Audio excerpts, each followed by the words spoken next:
ኦሪት ዘፍጥረት ምዕራፍ 3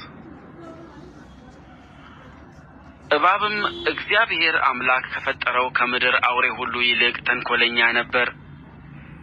ሴቲቱንም በውኑ እግዚአብሔር ከገነት ዛፍ ሁሉ እንዳትበሉ አዟልን አላት።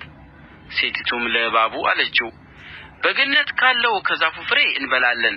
ነገር ግን በገነት መካከል ካለው ከዛፉ ፍሬ እግዚአብሔር አለ እንዳትሞቱ ከእርሱ አትብሉ አትንኩትም።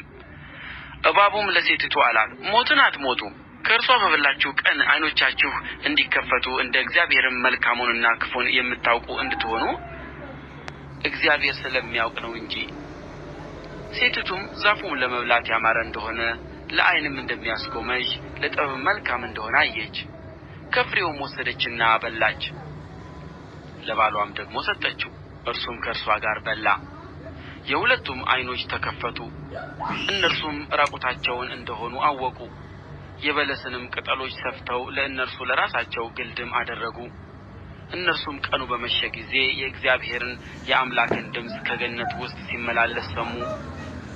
አዳምና ሚስቱም ከእግዚአብሔር ከአምላክ ፊት በገነት ዛፎች መካከል ተሸሸጉ። እግዚአብሔር አምላክም አዳምን ጠርቶ ወዴት ነህ አለው። እርሱም አለ፣ በገነት ድምፅህን ሰማሁ፣ ራቁቴንም ስለሆንኩ ፈራሁ ተሸሸግሁም። እግዚአብሔርም አለው፣ ራቁትህን እንደሆንህ ማን ነገረህ? ከእርሱ እንዳትበላ ካዘዝኩህ ዛፍ በውኑ በላህን? አዳምም አለ፣ ከእኔ ጋር እንድትሆን የሰጠኸኝ ሴት እርሷ ከዛፉ ሰጠችኝና በላው። እግዚአብሔር አምላክም ሴቲቱን ይህ ያደረግሽው ምንድር ነው አላት። ሴቲቱም አለች፣ እባብ አሳተኝና በላው።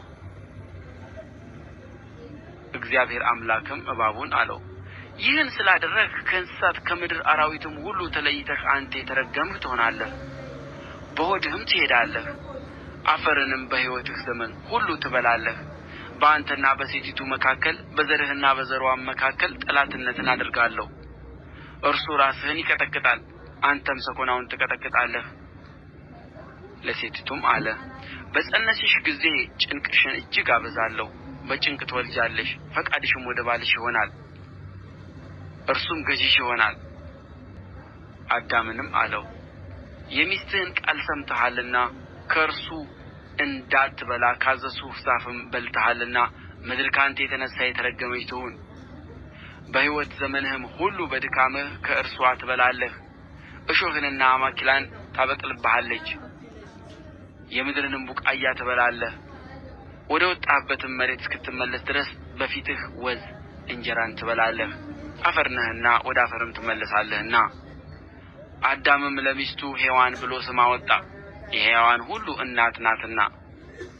እግዚአብሔር አምላክም ለአዳምና ለሚስቱም የቁርበትን ልብስ አደረገላቸው፣ አለበሳቸውም። እግዚአብሔር አምላክም አለ፣ እነሆ አዳም መልካምንና ክፉን ለማወቅ ከእኛ እንደ አንዱ ሆነ።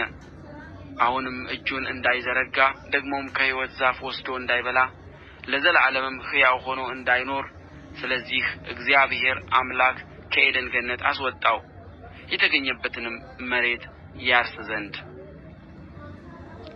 አዳምንም አስወጣው፣ ወደ ሕይወት ዛፍ የሚወስደውንም መንገድ ለመጠበቅ ኪሩቤልና የምትገለባበጥ የነበልባል ሰይፍን በዔድን ገነት ምሥራቅ አስቀመጠ።